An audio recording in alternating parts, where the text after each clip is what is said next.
As a background, Batas Pambansa bilang 344 or more widely known as Accessibility Law was enacted on December 7, 1982. As pointed out yesterday, it has been it's older than me. The law is older than me, and it is mentioned in Section 1, and I quote, "In order to promote the realization of the rights of disabled persons to participate fully in the social life and the development of the societies in which they live and the enjoyment of the opportunities available to other citizens. No license or permit for construction, repair, or renovation of public and private buildings for public use, educational institutions, airports, sports complexes, and recreation centers, shopping centers or establishments, public parking places, workplaces, public utilities shall be granted or issued unless the owner or operator thereof shall install and incorporate architectural and structural features as shall reasonably enhance the mobility of disabled persons."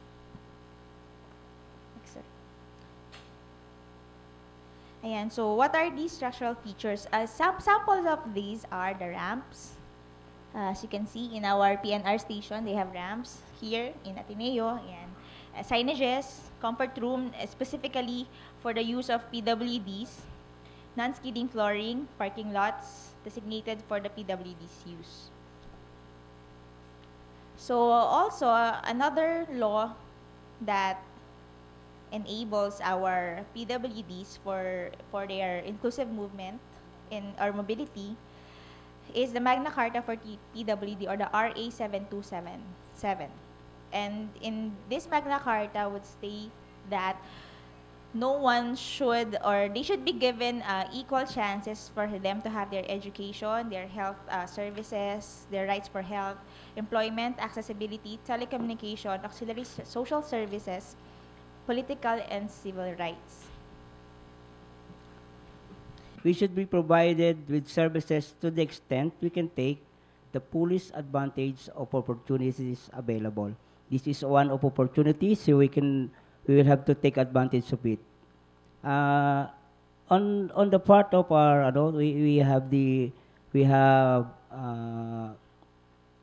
taken kung yung pong aming problems. So yung problem for the transportation is just a tip of the iceberg.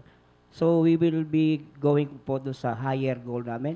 So our high goal is a barrier-free community to inclusive society. This is a sustainability po namin. Ang nakikita po namin sustainability is yung guarantee ng law. What the law can guarantee and what will transpire with regards to relationship with further authorities. Yung pakikipag-usap sa LGU man yan, sa government agencies, or another organization. That's a part po. And then, we have three whys that we have to emphasize also. The first question is, why should I support doon po sa mga why should I promote and why should I care? So, yun po yung minsan ng nakikita namin tanong ng bawat isa. So, what we do is we gathered, we empowered ourselves so we can also be a part of the society. That we can help the society, we can be a part of a moving community. So with the laws that were mentioned, they have provisions for the PWDs to have their access for public transportation and for other establishments. However, the current situation for our PWDs is that they are having a hard time for in moving around, in traveling, even in accessing the rights that are for them. So we would like to highlight in this presentation the public transport challenges. So here we have different manifestations of non or partial implementation of the accessibility law. So here we have, from the bus side, you have no space inside the bus for wheelchair users, walang lifter. Sa taxis, ganun din po sa jeeps. For the taxi naman po, there is instances kung saan the PWDs are being contracted instead of using the meters for their fares, and then or hindi sila pinapansin altogether ng mga taxi drivers, hindi sila pinapasakay. As for the train, they have limited or no functional elevators and for the train stations. So no exclusive space for PWD in loading bays and coaches. So pag sumakay sila dun sa halimbawa sa LRT, pipila sila kasama ng mga buntis, senior citizen. And especially for the wheelchair users, they would require more space because of their wheelchairs. And pagdating sa loob mo ng train, may kipagsiksikan sila kasama ng maraming pasahero. So, ayun. And then for the sidewalk infrastructures, pedestrian lanes are not honored by the motorists. So kahit nakatayo ka na o sa gutter o tumatawid ka na sa tamang daanan, gigit-gitin ka pa rin ng driver or hindi sila hihinto. Sila pa yung magagalit sa'yo kapag tumatawid ka or something like that. And then some ramps are not appropriate in length because according to certain specifications, there are certain length na required by the law na kailangan i-construct mo sa ramp para naman yung nagtutulak ng wheelchair, hindi masyadong mahirapan. They're a vector, ganyan. So, for the terminals, wala ring ramps and toilets for PWD. So, terminal po ito ng buses. So, for merong ibang terminals na walang designated toilets for PWDs. And then, for some airlines naman po, there's a long waiting time for wheelchair service.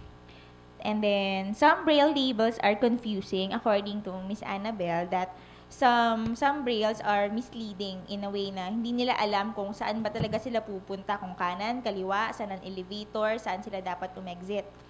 And then, some tactile indicators are not specific to varied needs of visually impaired.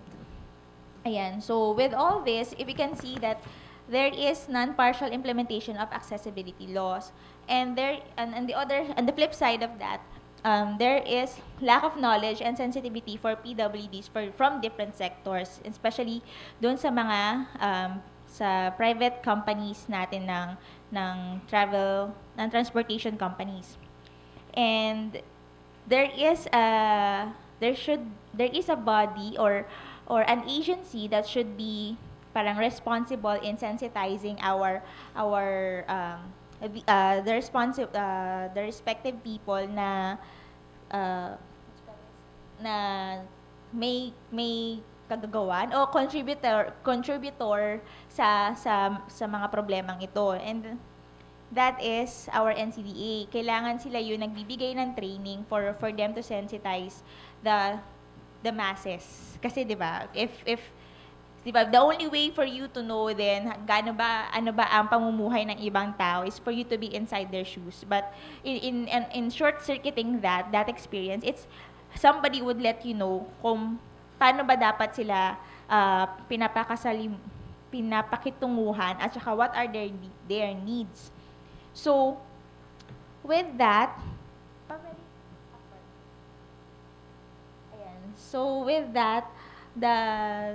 our project would like to target the limited number of training that is being given to the LGUs of the NCDA.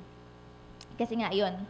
And because we would want to fill the gap of the service, the PWD organizations are taking the initiative to conduct the training themselves. Pero PWDs are small in number and there is a need to multiply themselves. And hence, the need for training of the trainers because they would want to multiply themselves in such a way that they would be able to employ workforce multipliers. Ayan. So, with that, we have come up with parang this is the grander scheme of what we want to happen.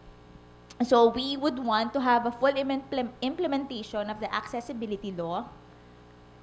Parang Venn diagram. Pero that's the whole slide. And then within the slide, we have parts and parcels or other part na magkakaroon din ng iba't ibang projects. And for us to answer the need to multiply of the workforce, we would have to have TOT or trainers who will train college students through NSTTs, and then they would need to collaborate with different schools in different cities in Metro Manila and to have their NSTP training so that these students can help them in doing the access audit. And then, uh, when they do the access audit on major roads and establishments per cities, major roads po and establishments kasi we see na hindi naman lahat kaagad-agad magagawa ng access audit. So we would want to concentrate at first on the major roads and establishments. After having the access audit, the results will be presented to the respective agencies for actions. Yung makakagawa po ng action para sa mga kailangan gawing modifications. And then, there should be an increase of media advocacy. The media advocacy should be employed so that minsan kasi may iba kasing ahensya na kapag hindi tutuligsain, hindi po action. So, and we acknowledge that the PWDs are a minority in our society, and we would want as much help as we can to draw attention for us to call, for the agencies to answer the call for action.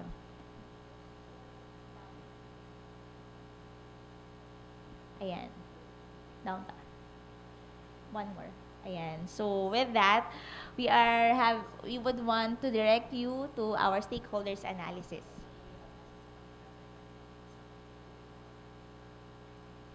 So, ayun, one of our stakeholders are our NCDA and their role is for advocacy, capacity building, and implementation of the laws.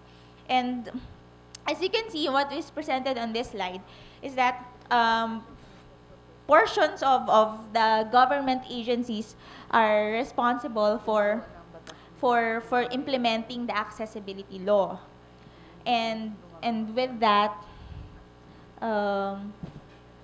hindi lang po isang ahensya ang responsible sa pag-implement ng laws, and I believe that these agencies should be connected or should have good communication para po mabawasan din ang ating replication ng pagtatrabaho at saka wala ring turuan kung kanino ang alin.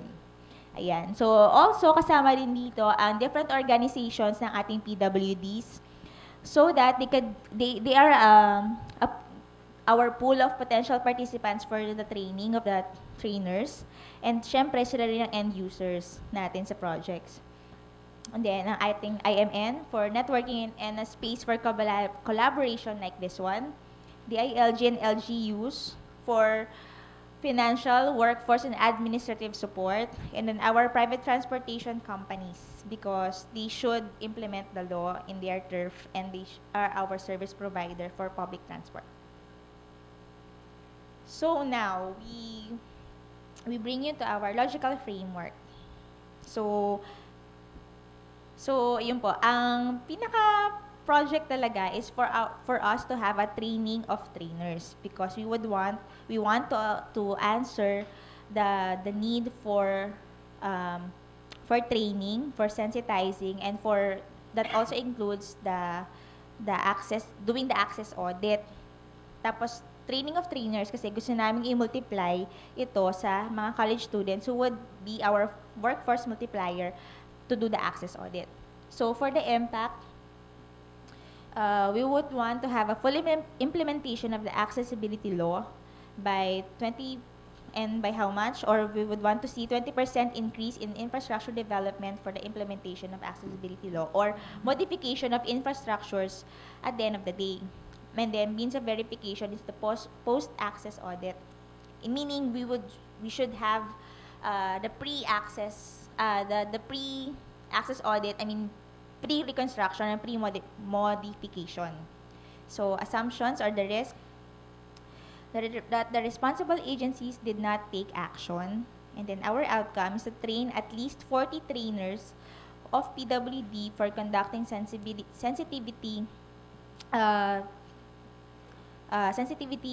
training to the PWDs.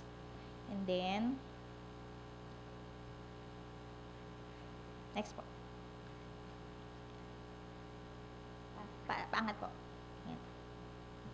And then, for our first component of the project, we should have representatives from each PWD in each city in Metro Manila to become trainers. We need to develop criteria for selection of trainers and then coordinate with the existing PWD organization of the LGU or LGU-driven na organizations. And then we need to identify the leaders and the trainers who will be part of the TOT. So with all these, we would need to have at least 3 representatives from the 13 PWD organizations. So you might ask, 13 lang yung PWD organization, we have 17 cities in Metro Manila. So as for the constraint of time, magko-concentrate muna kami sa existing PWD organization. And then from there should be a vetted criteria for selection, and then there should be a coordination among the organizations for them to come up with the list of participants.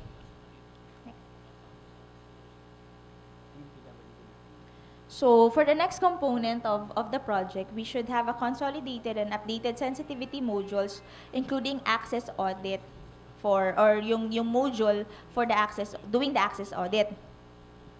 And then, what could be the major roadblock for this is that we don't have the funds to do this. And then the conflict of schedule among those who will consolidate the training modules.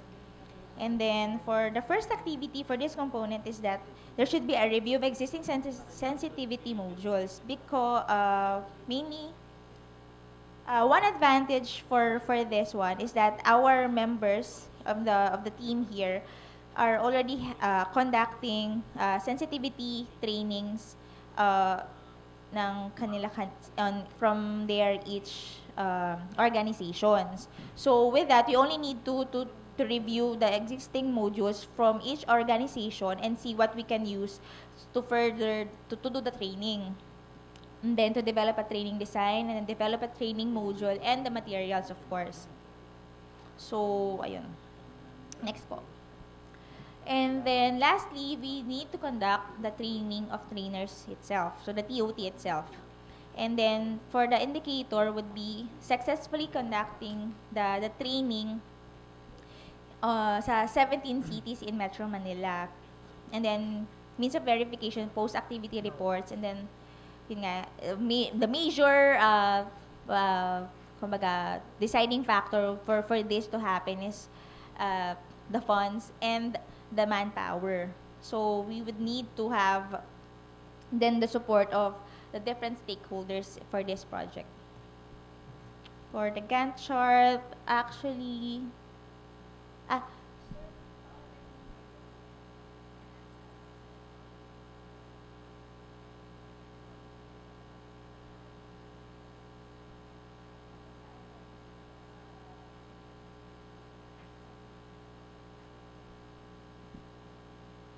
anyway, I'm not sure. Sa view.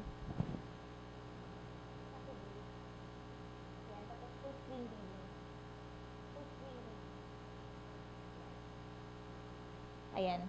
So, hindi lang clear. Pero, on the left side would be the activities for the project. And then, the critical, the whole project is actually timed until at the end of August. So, it's very fast-paced because if they already have the materials, they only need to sit down to talk about the criteria for selection and to talk about alin ang tatanggalin, alin ang idadagdag sa mga module for them to do it. And then they have at least for Makati, they have their LGU support. And then and we asked the question kahapon kung where are we getting the support.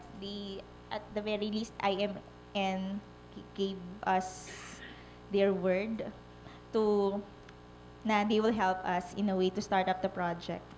And then, if we want to make something happen at the end of the day, we would want to do it fast and we would want to act starting next week. Ayan. So, this is just a wishful thinking actually. Pero, if if we can put it into writing, if we can put it down, at least we would know where to get to, di ba? Ayan, so we would want to have our TOT for a 3-day training. So, that's it. The project that you propose is indeed realistic, no? Kasi, yun nga, given if you only have 2 months time, what can you achieve in 2 months time? Pero sa akin, eto, ipupush ko lang yung boundaries further. Okay po? Pwede ba? One is in the context of efficiency. No? Efficiency. Ang ibig sabihin, wala kang pera. Di ba? Yan yung issue nyo. Wala kang pera, malaki yung problema nyo kasi hindi natutugunan ng gobyerno at ng mga ibang stakeholders yung kapakanan ng people with disabilities, tapos wala kang time. The question is, what can you do in 2 months' time to make a significant change? So I'm talking about efficiency. Kasi if you ask me 2 months with the return of what is the return of your investment in 2 months? Sa akin kasi, opinion ko lang po to the training is not an efficient use of your time for the objective that you would want to achieve sa 2 months. Feeling ko, kung gusto nyong makol yung attention ng mga tao sa kapakanan ng persons with disabilities, there's more that can be done in 2 months apart from training. Yun yung aking opinion. Opinion ko lang po yun. Siguro, actually ma'am, kasi kaya yun na-emphasize yun, kasi actually, on some other, kasi nag-base kasi sa malaki, sa holistic kasi yung naging approach. But on the part, ma'am, ng ibang LGU, meron na pong nangyayari. So, ang gusto sabihin nito, i-adapt na lang po, i-incorporate na lang. So, like on our side in Makati, we already conducted on several barangays on sensitivity training. Yung sensitivity training, doon po kasama na rin yung mga PWDs na capable or yung mga officers.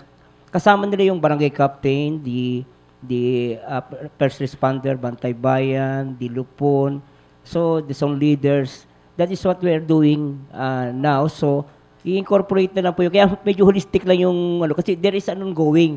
So, the resources na lang pong problem kung okayhan ng barangay or ng local.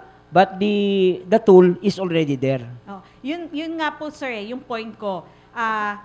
Gusto ko talagang tulungan yung persons with disabilities. But I am telling you now, from a development perspective, that training is an inefficient way to achieve what you want to achieve in a short span of time.